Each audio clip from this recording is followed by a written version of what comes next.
자, 안녕하십니까. 사회문화 6 한번 해보겠습니다. 사회문화 6은 특허권에 대한 얘기잖아요.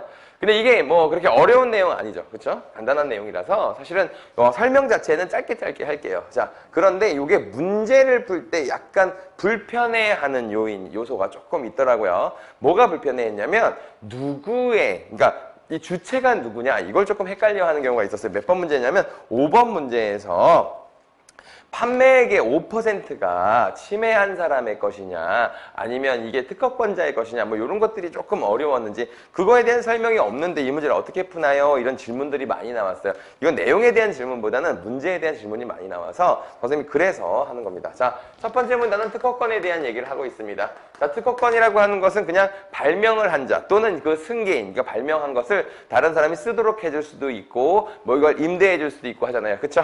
자, 그런 거고 배타적 권리죠. 자기만 갖고 있는 권리예요. 그쵸? 자, 그리고 특허권을 만약에 내가 하면은 이제 그걸 사용한 사람한테 이제 돈을 받거나 이렇게 수익을 할 수가 있지만 그 대신에 이 기술을 공개해야 되죠. 특허권자는요. 그래서 이거는 이제 그 출원일부터 1년 6개월이 지나면 대중에 공개가 되는데 자, 그냥 이 특허권, 내가 낸 특허권이 만약에 핸드폰 케이스를 만드는 거잖아요? 그러면 이 핸드폰 케이스를 만드는 특허권은 나한테 있어. 근데 1년 6개월 출원하고 나서 1년 6개월 지나면 이게 대중에게 공개되잖아요? 근데 거기다가 사람들이 추가해서 다른 기술을 첨가해서 새롭게 특허권 내는 것까지는 가능한 겁니다. 그쵸? 그래서 누구나 이 특허권에 대해서는 열람이 가능하고 그 다음에 개량할 수 있고 그래서 개량한 걸 가지고 또 다른 특허권을 취득할 수 있고 자, 이런 식으로 되어 있는 거예요. 이게 첫 번째 문단에 설명이 되는 겁니다. 그러니까 특허권이라고 하는 게 무슨 의미를 갖고 있는지 그 다음에 특허권을 내가 출원을 하게 되면은 무엇을 해야 되느냐? 내 기술이 공개돼야 된다. 그리고 이제 제3자가 그걸 이용해서 거기를 개량하고 바꿔서 새롭게 특허권을 내는 것도 허용이 된다. 자, 이런 내용이 이제 첫 번째 문단에 써 있는 거였어요. 그쵸? 자, 그 다음에 두 번째 문단 같은 경우에는 자, 이게 이제 어떤, 절차 같은 것들이 나와 있는데 이게 특허를 신청하고요. 특허를 신청한다는 거 있죠? 이 신청한다는 말을 다른 말로 특허를 출원한다 이렇게 얘기하는 거예요. 그죠? 이 용어는 잘 알고 계시면 될 것 같아요. 그 다음에 이제 특허가 등록이 되는 거죠. 여러분들이 알고 있는 그 변리사 분들 있죠? 아마 변리사 분들이 이런 것들을 해주실 거예요. 그쵸? 이게 이제 특허가 맞는지, 그 전에 기술은 없었는지, 그리고 얘만의 독자적인 개발이 맞는지, 막, 요런 것들 이렇게 판단해가지고 특허 내주시는 분들, 그 업무를 막 변리사 분들이 하는 게 아닌가. 굉장히 돈을 많이 버는 일이죠. 그거 꼭 해보세요. 도전해보세요. 쉽진 않을 겁니다. 자, 그래요. 그래서, 이거에 대해서 특허 신청하고 등록을 하게 되면 이 사람이 이제 어떤 특허권을 이 출원한 사람이 어떤 이 권리를 갖게 되잖아요. 근데 이 권리 같은 것들이 뭐냐면 이거를 이제 승계할 수도 있고 또는 이제 누군가 다른 사람한테 이거를 이제 빌려줄 수도 있죠. 그렇죠? 그래서 이제 쉽게 말하면 이게 양도가 가능한 거예요. 양도가 가능한 것이다. 이렇게 얘기가 되어 있는 겁니다. 자, 그래서 이건 물건의 발명이나 혹은 무슨 뭐 영업 방식이나 이런 것들을 포함한다는 거죠. 이건 이제 물건을 발명하는 것도 되고요. 그 다음에 이제 영업 방식, 이게 무슨, 선생님 이게 뭔지는 모르겠어요. 근데 영업 방식 같은 것도 특허를 낼 수가 있다. 그리고 이거 근데 중요한 게 있죠. 자, 이런 애들은 그냥 무슨 뭐 가정적이거나 뭐 이런 거 아니고 산업적이거나 자, 또는 상업적 이용만 가능한 거다라고 얘기할 수 있습니다. 자, 이거는 뭐 그냥 있는 그대로 문맥대로 받아들이면 되는 것인데 이거를 산업적이고 상업적으로 이용하는 걸 우리가 뭐라고 부르죠? 그 용어가 나왔죠? 이걸 우리가 실시라고 합니다. 그래서 이 실시가 거기 엎드려 뻗쳐 실시해? 진행시켜? 뭐 이런 식으로 실시가 그런 식으로도 단어가 사용되잖아요. 일상적으로는. 근데 여기 이 제시문에서의 이 실시라고 하는 용어는 이 특허권을 산업적이고 상업적으로 이용하는 것. 자, 그거를 딱 부르는 말입니다. 알겠죠? 자, 그런데 아까도 얘기했듯이 이 실시를 하는 것은 양도가 가능하다고 했습니다. 그렇죠? 다른 사람한테 줄 수가 있어요. 돈을 대가를 받고 팔 수 있는 거죠. 쉽게 말하면. 자, 이게 실시를 하게 되는데 실시에는 두 가지 종류가 있다고 나오고 있습니다. 자, 첫 번째는 뭐가 있냐면 독점적 실시권의 양도 이렇게 있을 수가 있고요. 그 다음에 두 번째는 이제 독점적이라고 하는 건 한 업체 또는 한 사람한테 주는 거잖아요. 그치? 근데 그냥 이걸 대중들한테 되게 많은 사람들이 쓸 수 있도록 약간 이게 돈을 받고 쓸 수 있도록 하는 거 있잖아요. 그걸 우리가 자, 통상적 실시권의 양도이다. 자, 이렇게 얘기를 하죠. 자, 그래서, 자, 이게 중요한 게 사실은 요거예요, 요거가 왜 중요한지는 아마 이걸 읽어보신 분은 알 겁니다. 나중에 이게 실시권, 그러니까 요거에 대해서 이제 손해배상을 할 때, 누군가가 내 특허권을 침해했을 때, 이거 손해배상액을 어떻게 산정하느냐 할 때, 얘가 이용이 되죠. 그쵸? 자, 그러면 이렇게 실시권이 양도되면요, 이 사람들은 이거 양도받은 사람은 원래 기존의 특권권자에게 뭘 줘야 되죠? 이거 주는 돈을 실시료라고 하는 거죠. 실시료를 내고 써야 되죠. 아, 이거 제시문에 다 나와 있는 거고 어려운 내용 아니고 내가 조금 이따가 문제 설명할 때 사용해야 돼가지고 이렇게 적는 거예요. 자, 그 다음에 이제 세 번째 문단, 이게 되게 중요한 문단이 되겠죠? 자, 이거 실시권, 특히나 이제 실시권이래요. 특허권을 가진 사람이 자, 특허권이 침해되는 경우에 어떻게 우리가 할 것이냐에 대해서 이거에 대해서 두 가지를 설명하는 겁니다. 자, 여러분들 이게 아주 중요해요. 자, 이게 중요합니다. 자, 첫 번째는 민법에 의한 특허권 침해에 대한 손해배상. 자, 이거를 하나 설명하고요. 자, 두 번째는 특허법에 의한 손해배상액을 어떻게 산정하는지. 자, 이게 나와 있는 거야. 여러분들, 그러니까 이거를 헷갈리시면 안 돼요. 자, 이게 두 가지 법이 나와 있는 겁니다. 자, 일단 민법에 의해서 한다라고 하는 것은 뭐냐면, 자, 이게 민법은 몇 조를 적용되는 750조일 겁니다, 아마. 자, 민법 제750조에 고의 또는 과실로 이걸 이제 특허권을 이용하게 되면 거기에 대해서 손해배상을 줘야 된다라고 했는데 여기 조건이 나와 있죠. 자, 고의 또는 과실이라는 말이 나와 있어요. 자, 이 말은 여러분들이 다 정확하게 알고 계셔야 될 말입니다. 고의라고 하는 말은 뭐냐면 알고서도 라는 뜻이야. 알고서도 이거 그러니까 내가 특허권을 침해했다는 것을 알고서 이걸 이용한 경우, 그렇죠? 자, 그 다음에 과실이라고 하는 것은 조금만 주의를 기울였으면 알 수 있었을 텐데 주의를 기울이지 않아서 모르고 쓴 경우, 그러니까 일방적이고 통상적인 주의 의무만 했어도, 그러니까 인터넷 조금만 검색해봐서도 내가 이거 특허권을 침해할 수 있겠다라는 걸 알 수 있는데도 이용한 경우, 자, 그런 경우에는 이게 이제 손해배상을 특허권자에게 줘야 돼요. 만약에 내가 기존에 있는 특허권이 있었어. 뭐 예를 들면 학원의 영업 방식 같은 게 특허권이 있는데 내가 그냥 그걸 무단으로 사용을 한 거야. 일단 내가 이걸 알고 사용한 것을 고의라고 하고, 그 다음에 인터넷 조금만 검색해보면 알 수 있는 걸 안 하고 그냥 쓴 것을 우리가 과실이라고 하는 거예요. 오케이? 그리고 내가 이걸 이용했다는 것이 이 사람, 그러니까 특허권을 가진 사람에게 피해를 줬다는 것. 자, 그런 요건들을 갖춰지면 내가 손해배상을 해줘야 되는 거야. 자, 그러면 여러분들이 여기서 뭘 알아야 되죠? 자, 그러면 이게 피해가 발생했다는 것을 누가 증명해야 되느냐? 이겁니다. 자, 민법에서 이거 누가 증명해야 될까요? 자, 특허권자가. 그러니까 피해자. 피해자가 누구겠어요? 피해자가 특허권자죠. 특허권자. 그러니까 특허권을 가진 사람 또는 승계를 받은 사람이 이걸 입증해야 돼요. 그러니까 이게 어때요? 이 민법에 대한 민법을 적용하는 것은 실제로 특허권자나 특허권을 승계받은 자를 잘 보호할 수 있을까요? 조금 미약하죠. 왜냐하면 특허권자가 그거 언제 그거 증명하고 앉았냐? 저놈이 봐봐요. 자, 이 설계를 봐봐요. 이거 설계도랑 되게 비슷하지 않아요? 이걸 일일이 다 설명을 해야지 손해배상을 받을 수가 있잖아. 자, 이건 너무 좀 가혹하죠. 그쵸? 그래서 이거 특허권을 받은 사람들이 아이씨, 나 이제부터 특허권 안 내. 아, 나 이제 개발 안 해. 이럴 수가 있잖아요. 그쵸? 그래서 특허법이라고 하는 특별법이 있는 겁니다. 특허권을 가진 사람, 그리고 어떤 개발자들을 보호하기 위한 법이에요. 자, 이거는 입증 책임 경감 규정이 있는 거예요. 자, 이거 똑같아요. 손해배상을 주는 건 똑같은데, 입증 책임 있죠? 입증 책임을 경감하는 구조가 있고, 규정이 있어요. 아이씨, 말이 안 되죠? 입증 책임을 경감한다는 말은 다른 말로 뭐냐면, 이 사람이 내가 만약에 핸드폰 케이스를 만드는 것에 특허권을 갖고 있잖아. 누군가가 이거랑 똑같은, 내가 이 설계도대로 만들었을 때 나타나는 요 제품이잖아. 이 제품과 유사한 제품을 누군가가 만들고 있으면 그냥 걔가 그냥 침해자라는 거지.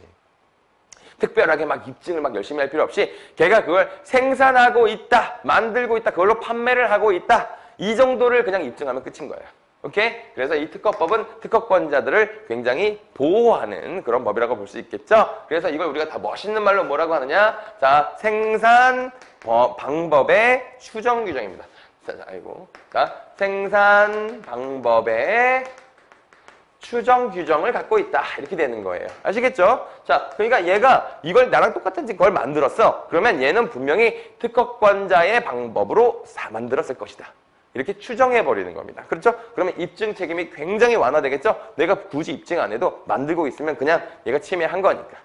그쵸? 자, 여기까지가 이제 이 두 가지 법이 적용된다 이거예요. 자, 그런데 이 두 가지 법이 적용돼서 얘가 이제 내가 특허권을 갖고 있고 고의 또는 과실로 내가 이 특허권이 침해를 당하고 있다. 이것까지가 다 증명이 됐어. 그러면 손해액은 어떻게 산정하느냐라고 하는데 자, 이게 네 번째 문단에 나온 겁니다. 네 번째 문단에 자, 그러면 손해액. 자, 손해액은 어떻게 추정하느냐라고 하는 건데 자, 이거에 대해서 몇 가지가 나와 있죠? 실제로 세 가지가 나와 있습니다. 자, 첫 번째는 뭐냐면 자, 일실이익을 따지는 방법입니다. 자, 일실이익에 대해서는 자, 요게 문단에서 하나, 둘, 셋, 네 번째 문단이죠. 네 번째 문단에서 사례까지 친절하게 주고 있죠. 그쵸? 자, A가 특허권자예요. 권자고 B가 침해자라고 하겠습니다. 침해자라고 할게요. 자, 특허권자는 원래 100개를 만들 수가 있어요. 그쵸?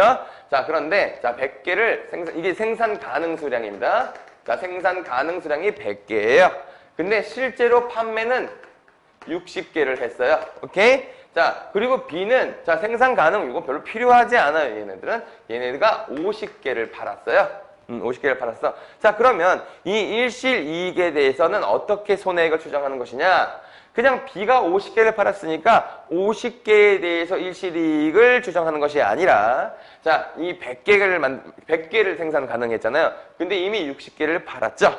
그러면 이 A라고 하는 사람은 실제로 40개만 못 판 거잖아요. 그치? 자, 이 40개에 대해서 일실이익을 자, 40개에 대해서 일실했다. 그러니까 잃어버렸다. 이 이익을. 그쵸? 그래서 어떻게 하느냐? 요 40개 있잖아요. 40개 곱하기 누구의 이익을 곱하는 거냐면 A가 가져야 되는 이익 있죠?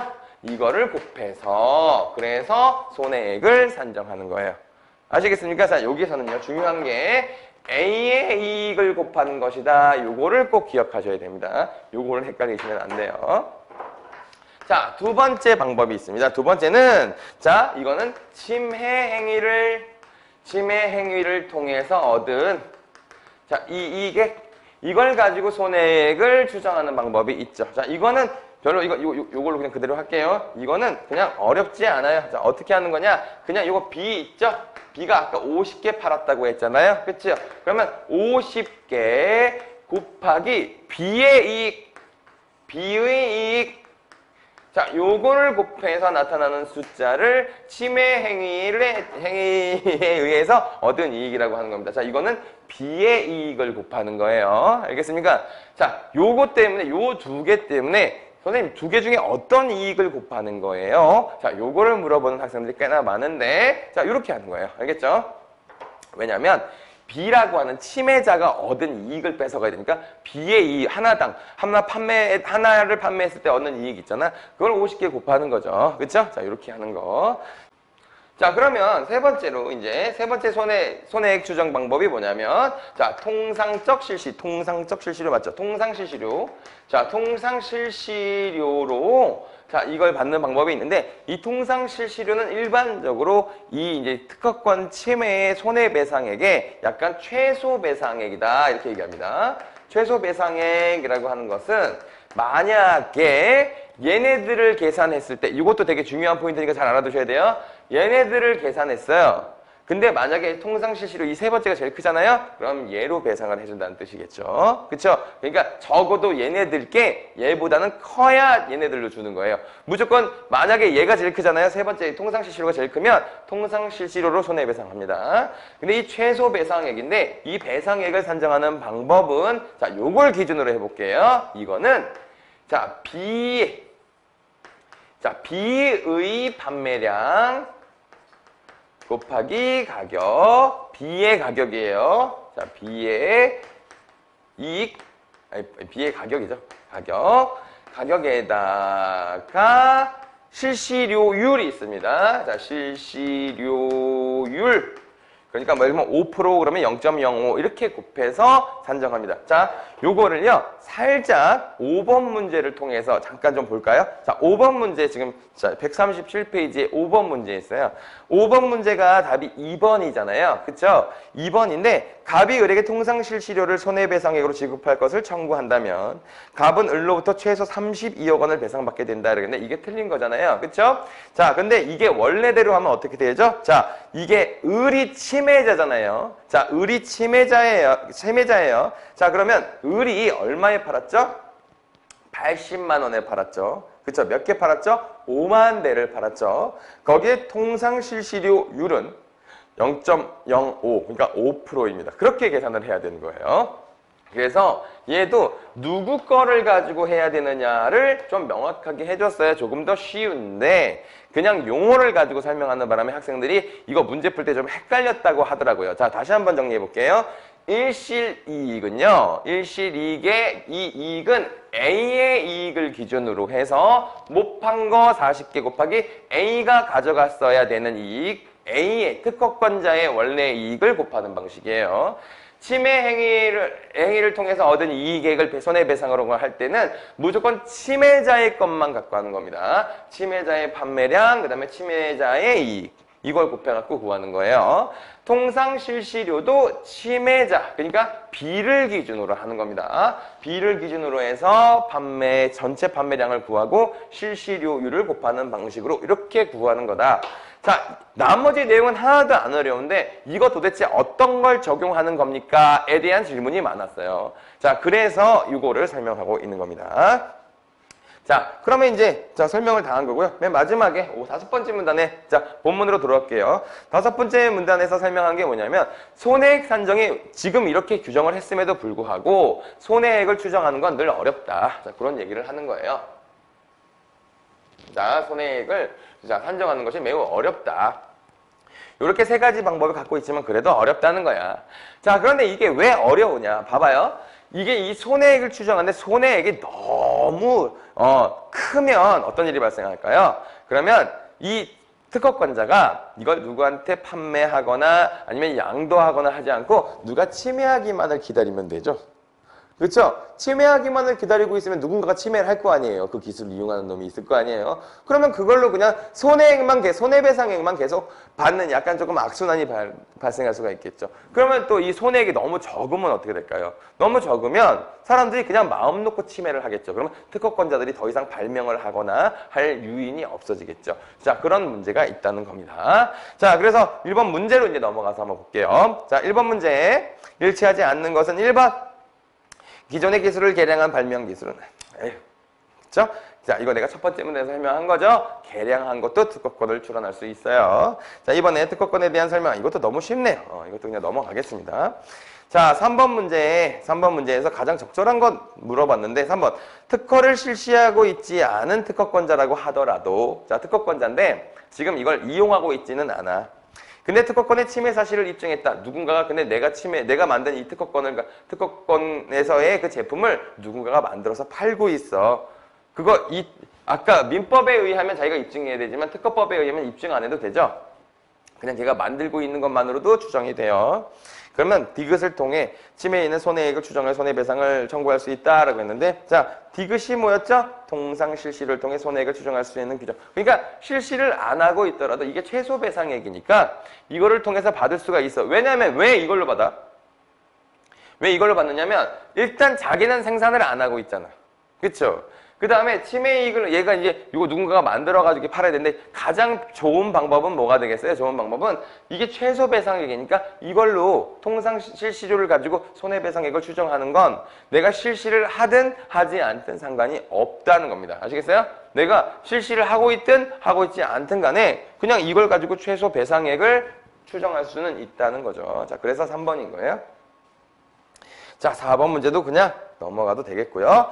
5번 문제가 이제 사실 제일 많이 질문이 들어온 건데 자, 1번 보기부터 볼게요. 특허권자인 갑이 을에게 손해배상을 청구하였을 때 침해행위가 있었다는 사실에 대한 입증 책임은 갑에게 있다. 원칙적으로 갑이 입증하는 거예요. 그쵸? 원칙적으로는 갑이 입증하는 게 특허권자가 입증하는 게 맞아요. 그쵸? 다만 아까 뭐라고 했죠? 특허법에서는 경감규정이라는 건 입증 책임은 여전히 갑에게 있다는 뜻이죠. 을이 입증하는 건 없어요. 다 특허권자가 입증해야 돼요. 다만 경감규정 그렇게 하나씩 따지지 말고 만들고 있으면 그냥 침해했다고 보자. 이렇게 된 거예요. 자, 2번은 아까 답이니까 설명했고 3번 갑이 을에게 일실이익 추정을 통해 손해배상액을 청구한다면 자, 일실이익 이거 어떻게 하는 거였어요? 아까 자, A가 특허권자가 못 판 거 곱하기 A의 이익을 곱하는 거죠. 자, 그렇게 하면 자, 일시 손해배상 청구한다면 갑의 스마트폰 수량 3만 대에 대한 이익금인 60억 원을 청구할 수 있다라고 했는데 이게 지금 이 갑이 한 대당 20만 원을 벌었죠. 근데 3만 대를 못 팔았죠. 그쵸? 왜냐하면 12달 중에 2달은 쉬었고 10달 동안 만든다고 했잖아요. 근데 얘가 한 달에 만 대였나요? 그죠? 한 대당 잠깐만요. 1만 대씩 만들 수 있잖아요. 맨 위에 써 있군요. 미안해요. 자, 그래서 총 10만 대를 만들 수가 있었다고. 근데 실제로는 몇만 대 팔아서 7만 대밖에 못 팔았죠. 그러면 일실된 부분이 3만 대죠. 3만 대인데 이거 어떻게? 갑의 이익액이 있어야 되잖아요. 갑의 이익액이 20만 원. 그러니까 을 갖고 곱하는 게 아니라 갑 갖고 하는 거다. 이거 하셔야 되고. 자, 4번, 5번은 그냥 또 어렵지 않은 얘기니까 이렇게 보시면 될 것 같아요. 어렵지 않죠? 그러니까 이것 때문에 한 거예요, 이거. 이거 잘 기억하세요. 자, 그럼 여기까지 하겠습니다.